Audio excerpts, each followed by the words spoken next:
What job had the worst impact on your mental health? Story 1. My dad is an oncologist. He handles it well, but that has to be up there. Every time you meet a new patient, it's during one of the worst, if not the worst, times of their lives, and it's up to you to break it to them or their families if the toxic treatment that you've been administering is working, or if they should give up hope and get their affairs in order. On top of that, you have them attending appointments telling you the kind of toll the cancer is taking on their marriage. So many people walk away from their beloved partner of 30 years, rather than support them through this, not to mention their finances. I'm still so unbelievably grateful to the oncologist who helped my father understand he was terminal. My dad was endlessly optimistic, religious, and not particularly intelligent. Sorry, Dad. When his original oncologist tried to tell him he was terminal, he refused to give up hope. It was when he was hospitalized due to complications that a resident oncologist at the hospital came and sat with him for a good long time, and finally got him to understand that it was time to let go of that belief that he might get better. I can't imagine what it does to a person to sit and make sure that someone understands there is no hope left in the world for them. I'm so grateful people like that exist, but it definitely couldn't be me. Lost my 44-year-old wife of 25 years to pancreatic cancer in March. Reddit helped me decide early who I wanted to be through it all. That included being there through the whole thing. Told her every other day, "I'm not going anywhere, babe. I'm right here where I want to be." Having her hear my voice in her final moments was a triumph for me. You say, helped me decide who I wanted to be. And I want to thank you for giving voice to something I experienced too, and likely will again and again. I've lost both of my parents due to cancer, and the first time I was simply not equipped, so the whole thing was just me reacting to the situation. When my father got sick a decade later, I was able to really think about how I wanted to show up and what might happen. The situations weren't the same, short and brutal versus long and crushed by a million smaller things.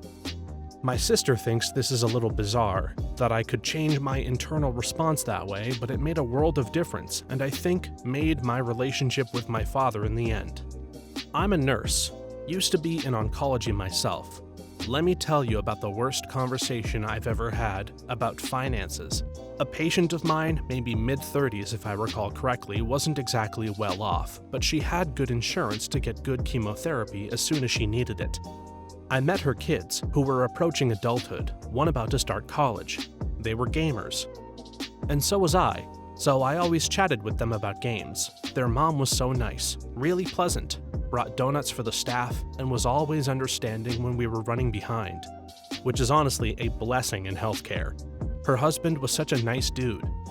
The one time I met him, but he never went with her to her appointments because he was working, and she obviously wasn't.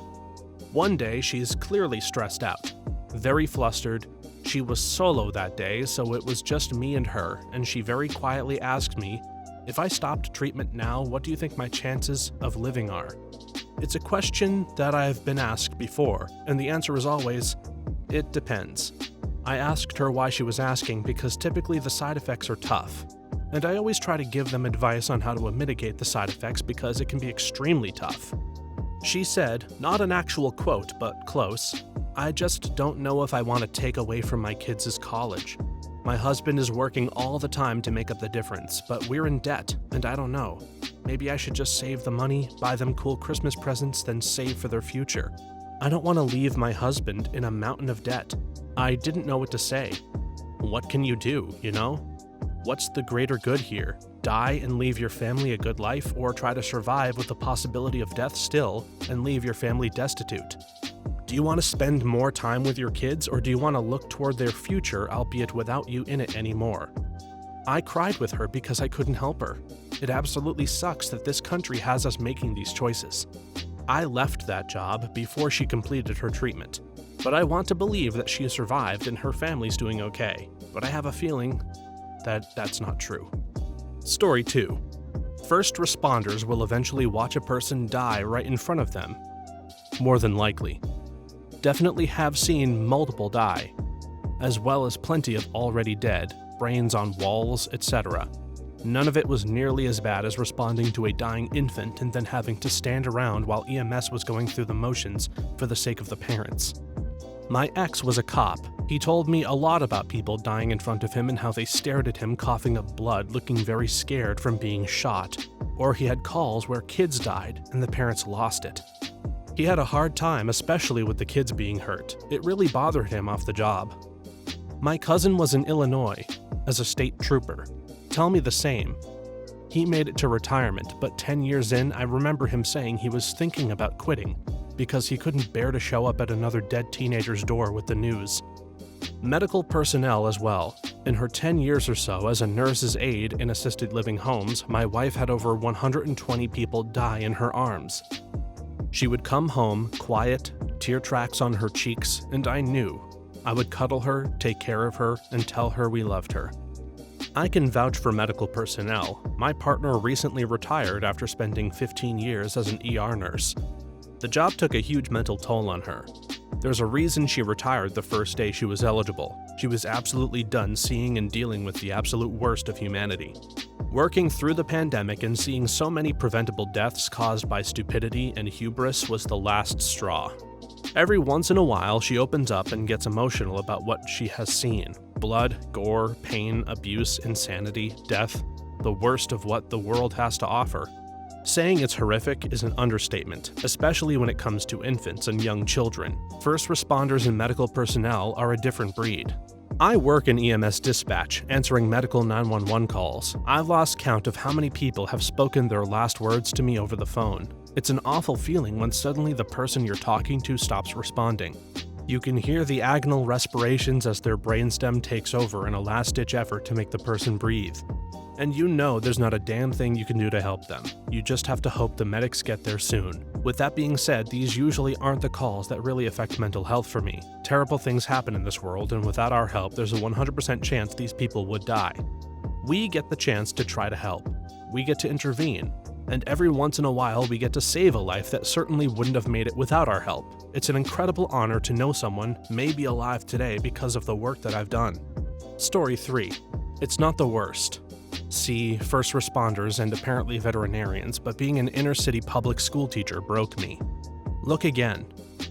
Not as bad as the others, but I've seen and read enough that my decade in has been enough.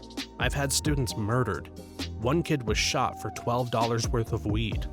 I also taught the murderer, and I've called DCS on many parents because my students came in beaten or starving. I paid for one of my students' lunches because she was pregnant and couldn't afford school lunch. Seen brutal fights that have ended with hospitalization and have also been hospitalized due to breaking up fights. You watch brilliant students discover drugs and overdose. You see kids with bright futures get pregnant and refuse to go to college because they will be supported by the baby's father who skipped town the day she gave birth. And you see kids fall through the cracks in the system to never be seen again. I've also reported 2 freaking pervert teachers. One didn't have enough evidence, but he was still let go, while the other currently enjoys prison. In my first year, a few of us teachers started a club that would have lock-ins at the school because some of the kids needed a place to get food, get clean, and be away from the danger of home. I've never played more Monopoly in my life or eaten more Papa John's, and I really didn't like doing it, but it was worth it at graduation when one of my students who never missed club thanked me because it was one night her mom's boyfriend couldn't get her. I still cry about it. I'm crying now. There were amazing positives. I have a few students who are now doctors who were getting told that they never would graduate. Getting kids who couldn't read at the beginning of their freshman year to graduate with a full ride to college is a feeling that I can't really compare to anything. But at the end of the day, the lows are too low. I left the school I taught at 6 years ago because we had an incident that definitely wasn't a school shooting that failed only because the kid turned the corner directly into our school officer. And out of fear, the kid killed himself instead of the kids on his list. I should have left then, but I thought it would get better. That I could handle it all. I can't. I'm tired. Came to say teaching. Especially in the inner city, but honestly, everywhere. You get so attached to these kids, and you live all of their tragedies with them. You feel every bit of what they do and spend every minute wishing you could fix the whole world for them. It's like death by 1,000 tiny cuts, and we've become the villain in the story. You can get fired for teaching Harry Potter being gay or having a pride flag in your room. We live for the other people's kids, and society abuses us at every turn. Teachers have to deal with all that and not even get paid well for their work. Terrible parents who use school as a daycare and expect teachers to raise their kids for them. Other terrible parents don't bother bringing their kids to school at all. I remember in high school, this one kid kept getting detention and suspensions from school due to being tardy and absent too many times. Like, this is a 15-year-old kid. It's not his fault that his parents couldn't be bothered to bring him to school on time, if at all. Now you're punishing him? I was that kid never going to class. Wasn't my grandmother's fault. She tried really, really hard, but I was suffering from PTSD and bipolar disorder. Being around other people was beyond my capability on a lot of days. For a while, the school just let it slide because, partly, I was able to keep up with the work and still pass all my tests, but at some point, the administrators got into trouble and my truancy became a crime. I eventually got arrested and taken to juvenile detention, handcuffs and backseat car ride. At least they cuffed my hands in the front. That was nice of them. But the first 1 to 2 times I got in trouble, we were just sent to court, and the judge, who was completely unsympathetic, ordered fines and some weird weekend class that also cost money. My grandmother had taken over raising me on a bartender's salary, so that was a really nasty punishment. The judge at my detention hearing was different. Ordered court-mandated counseling. I was already in counseling, but it was certainly a better result. Actually ended up getting the best therapist I had as a kid/teenager. Eventually dropped out to homeschool myself via distance learning. I worked in administration at a behavioral school. It was 2 years, but it was absolutely heartbreaking. I witnessed a lot of what you also saw, including a 13-year-old pimped out by their dad who had a mental breakdown and slipped into psychosis. I don't think I'll ever be the same after everything I saw. And I had a really rough childhood that included being in the system. It hits you differently seeing it from the perspective of the system. I can tell from your post that you did well in the time that you were there. I hope you remember that when you remember all the rest. I work in preschool, so I don't have to see some of that, but I often have to deal with the heavy crap too. Teachers ask kids in the winter if they have gloves or a hat, seeing kids wearing the same crap more than one day in a row that's dirty. And you can tell they're not getting baths regularly. Kids overeat at breakfast or lunch because you don't know if they're going to get enough at home or not. Having served 7,000 plus free breakfasts and lunches over the summer, and having kids ask where they're going to get lunch next year after the person in charge of it is retiring. Having the family advocates help a mother and her child pack a go bag because of an abusive ex and him being violent. Or special ed kids, which is where I work, come through our program having been adopted by others because of bio parents being druggies or neglecting their kids. You're absolutely right though. Watching them flourish by the end of the year is something that's hard to describe. It's such a joy to see their progress, no matter how little, and watch them grow. And if they come back next year, they will see even more growth as they mature. It's priceless, but it's exhausting. So very damn exhausting. I taught for 18 years in a mostly low-income rural school district. Generally good kids, but I did lose several of them over the years. To your original point about mental health, yes, teaching is terrible for it. So many teachers end up doing a crappy job because a normal person can't just go to war every day with no incentive and no end in sight, while being insulted and while all things that made you go into the industry slowly trickle away. In the midst of all that, teachers have become the bad guys, and honestly not entirely for the wrong reasons, all while they're mandated to completely overhaul their curriculum every 4 to 5 years, just in case they ever figure out how to hit a rhythm. Now, again, obviously there are cultural challenges in urban schools, but more broadly, the government has completely destroyed education. There's no discipline, there's no rite of passage, there's no logic behind how it's implemented or measured. You have to search so hard for the wins, which only occur against the odds. Education is frickin' broken, and the government should be ashamed of itself. When I became under fire for the millionth time for some BS, I finally just said screw it and walked away. 5 years later, I'm making double the money as a businessman and living a much, much better life. I miss coaching so much that I get a little choked up from time to time, but I feel like I escaped a trap. Story 4. Crime scene cleanup. Entire families murder-suicide. Seeing dead babies would wreck me. The smells, bodies turned to soup, brains splattered, blood, lots of blood, feces and urine. pets taking a chomp because they haven't been fed, having to pull all carpet, pad and scrub, subfloors, extracting body juices, high probability of bioillnesses/biohazards, blood/airborne pathogens, 100% will affect a sane person.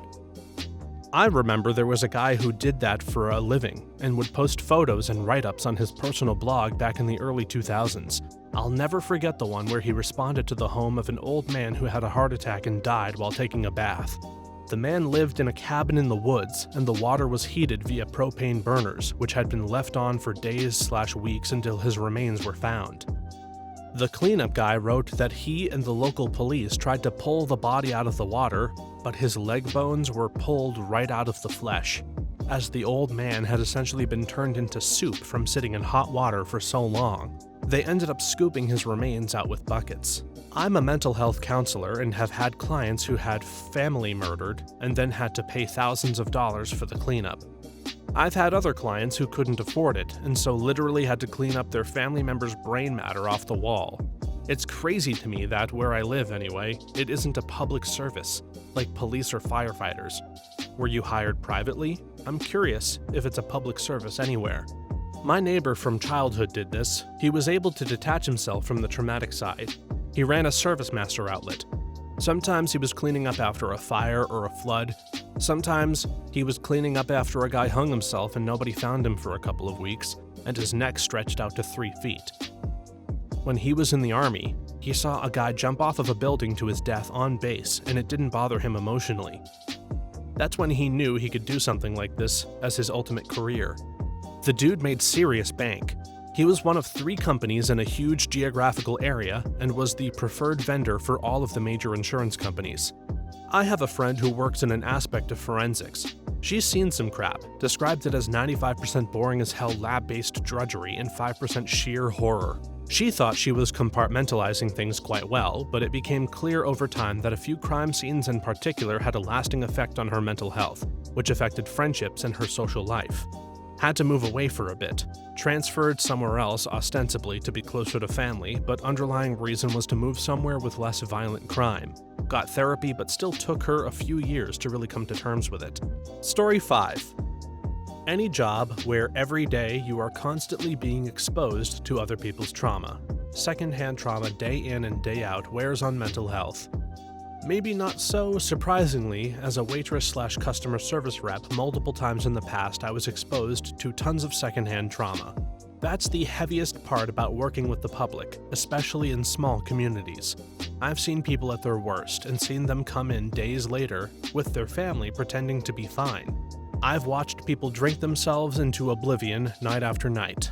At a recent job I had, there was a customer who came in and drank about a full bottle of tequila on the rocks every single night. It was heartbreaking, but especially since I wasn't the bartender. There was nothing I could do about it. It wasn't my business to be concerned about. Many people don't know this, but interpreters or language mediators have it as well. They are there when doctors break horrible news to patients who are not only sick but also lost and don't speak the language.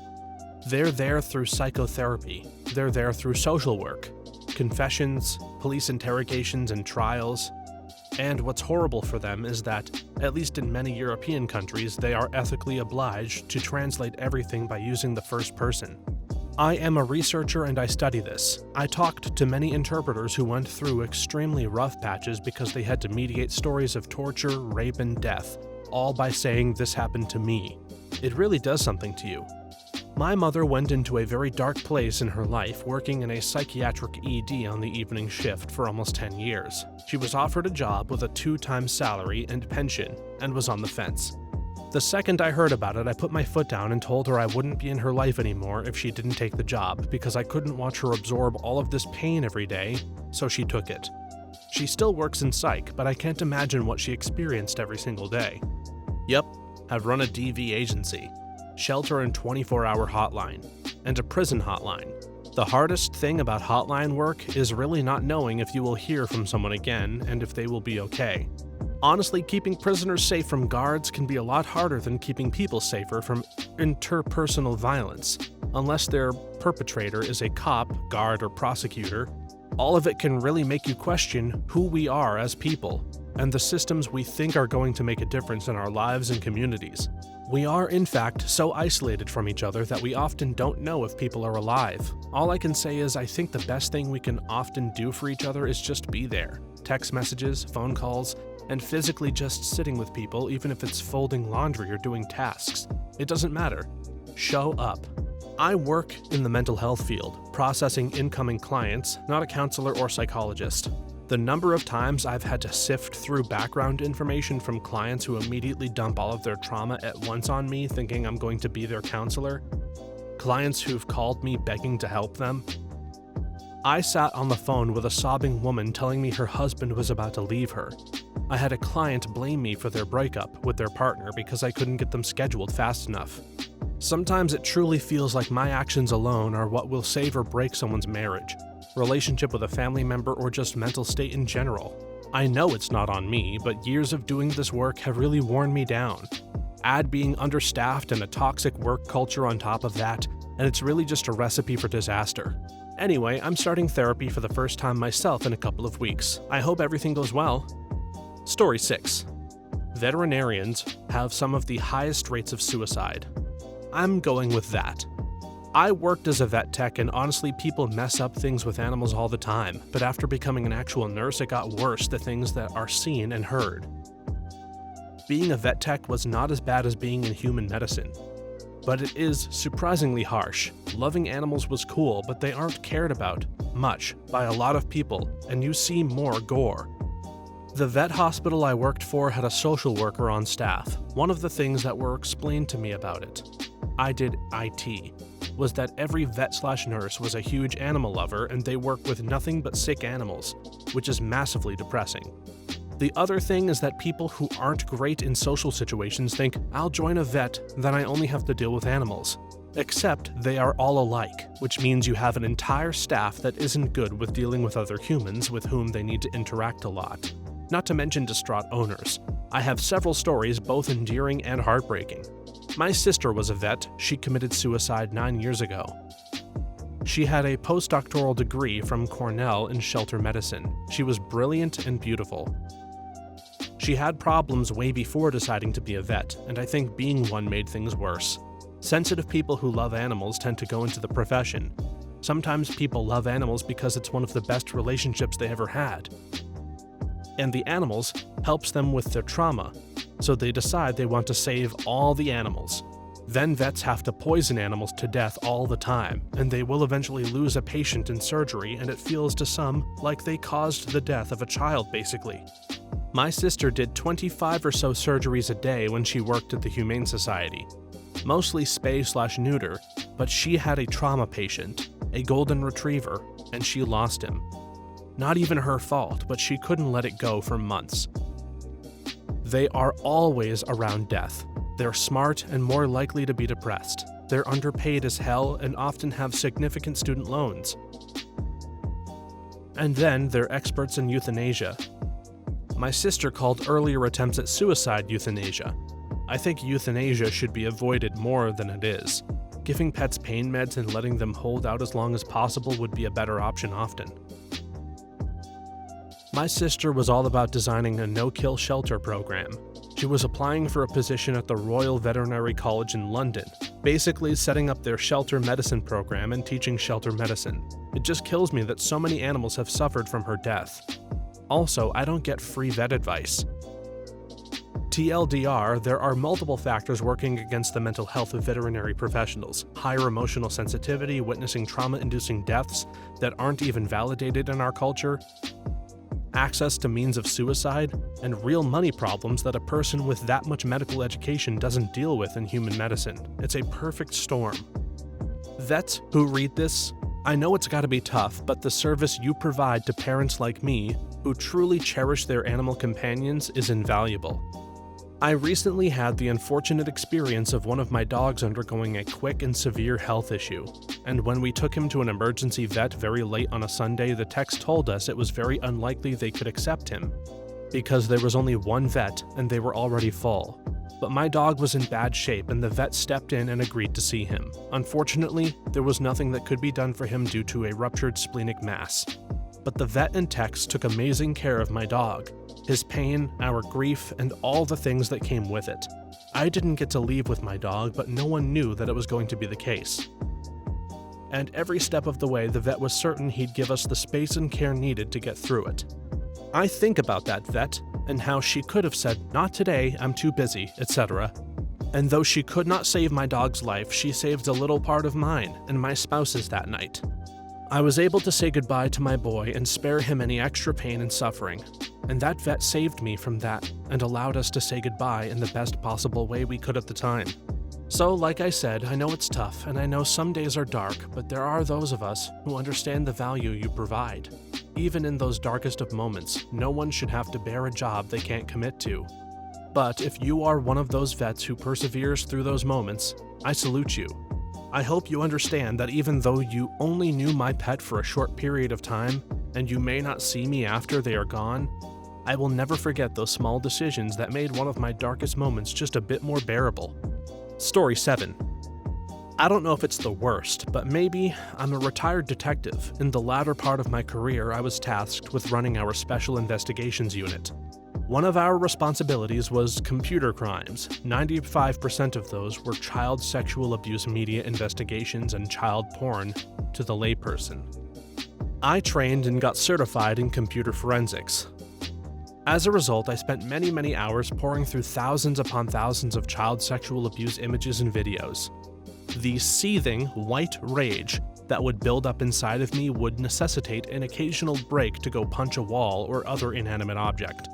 The other detectives outside of our enclosed lab got used to the occasional outburst by my other computer forensics examiners and me. Most of the time, I could endure it, but sometimes certain acts or victims would trigger rage in me that still affects me to this day.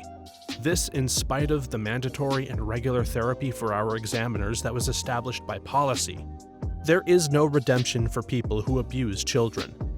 I am currently in the position, except I'm not an officer, just a civilian working for my state's police agency in their lab. Been doing this job for 5 years now. After going through enough of the content on a daily basis, I've been desensitized to most of it. However, when the cases are production cases, rather than simple possession/distribution, they tend to get to me a little more, probably because these are kids that are relatively right up the road, especially if I was the examiner on the scene during the search warrant.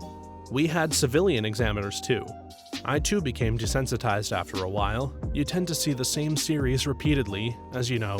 Sometimes if it was a bad day or I was emotionally raw or fighting with the old lady, a pic or video would just hit me wrong and I would just feel like raging out.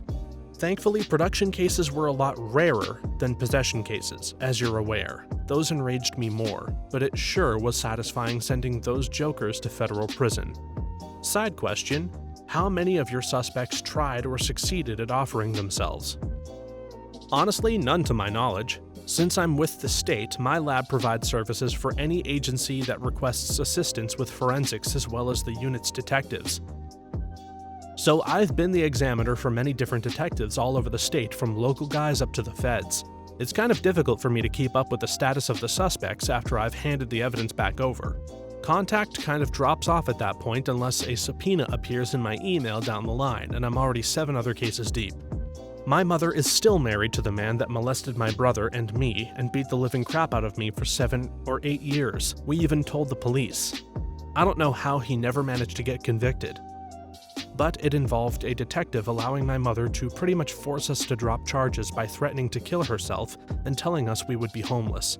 Wish I could figure out a way to send them both to jail for it now. I am nearly 40 and have ruined nearly every relationship and every good thing I've ever had in my life. I know this and I realize I have issues, but I can't seem to get them under control. Huge issues with rage, depression, and alcoholism. I'm sorry you had to see all of that crap. Hope you were able to find justice at points. Story 8. I have a friend who works for CPS. You wouldn't believe the number of times she's tried to get a child taken out of a horribly abusive home. Clear physical evidence of sexual abuse, etc. But the case falls through because the police won't provide a detective who is good with children. Then the child won't repeat accusations for official testimony. It's gotta be up there with first responders. My brother worked for CPS as a caseworker for almost 8 years. which is about 6 years longer than people typically last. He shared some about his job in conversations with me, but I know he kept a lot of the worst stuff to himself. I'm fully convinced that their job played a large part in path to his drugs that eventually took his life. I did investigations with CPS for a year. It was by far the hardest job. The stress was out of this world, then worked literal 24-hour shifts including on-call on the weekends. The sexual and physical abuses were rough, and then having to deal with the parents who were always on drugs. I've definitely had to deal with some horrific cases including baby death. The salary was amazing, but I couldn't handle the stress any longer. I love working in investigations, but I would never work with that population again. My mom was an investigator for CPS, and she specifically was the one they would try to send out for potential infant death cases. She said she always tried to tell herself that she was in her role to save kids, but it was really hard on her nonetheless. Not only has it had a horrible impact on her mental health, but she developed PTSD from an incident where a member of the house pulled a weapon on her. It 100% is up there with so many first responders because you can enter actively hostile and dangerous domestic abuse situations. CPS was called by my teacher and by my birth mother on separate occasions. I was under the age of 7 and being brainwashed and coerced by my birth father and possibly my stepmother, I guess. I lied to CPS despite the obvious signs. I didn't even learn about this until very recently when my birth mother asked why I didn't tell them the truth. I don't even remember either situation.